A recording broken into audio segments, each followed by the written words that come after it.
कति टाइम लाग्छ तिमीहरूलाई त्यहाँ सिद्धिबाट यहाँ पुग्न जाम्ले ढिलो हिँड्यो भने 2 घण्टा लाग्छ छिटो हिँड्यो भने अगाडि हो न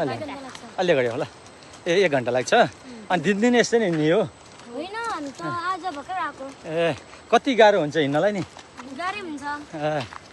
अनि सर्पहरू धेरै पाइन्छ यहाँ पाइन्छ सर्पले टोकेर मरेको छैन नि कोही मरेन ए अनि हिँड्न त रमाइलो हुन्छ है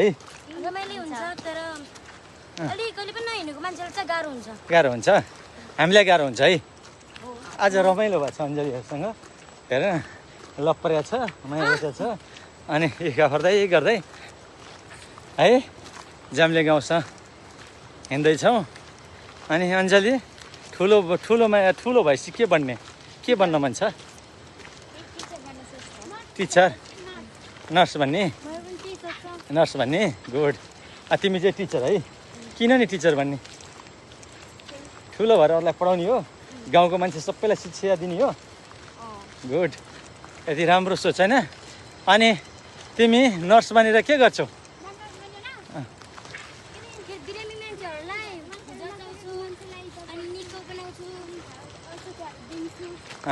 गुड ए हो अनि कति वर्ष भयो तिमी कतिमा पढ्छौ नि 8मा तिमी 8मा कति वर्ष भयो 13 गुड पढाइ के इङ्ग्लिस मिडियम कि नेपाली मिडियम दुवै हो ल गुड अनि तिमी त ठ्याक्कै रञ्जना जस्तै रहेछौ है हो रञ्जना जस्तै प्यारी माया लाग्ने मान्छे है ल भन नि त आज हेर त आज हामी पनि तिम्रो गाउँमा छौँ तिमीले गाउँ देखाउँछौ सबै घुमाउँछौ गाउँ घुमाउने हो ए खोला त हामी तराइदिइहाल्छौँ नि हो र अनि हामी अङ्कलहरू आउनु भएको छ अङ्कलहरूसँग हिँड्छु भनेर भन्दाखेरि के भन्नुहुन्छ किन नि होइन अङ्कलहरू आउनु भएको छ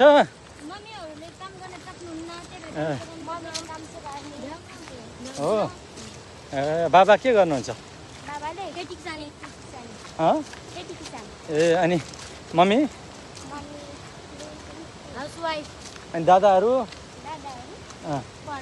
पढ्ने दिदी छैन ए भनेपछि रमाइलो छ है यात्रा दिनदिनै यसरी हिँड्छौ होइन जङ्गल बाटो डर लाग्छ कि लाग्दैन हिँड्दा लाग्छ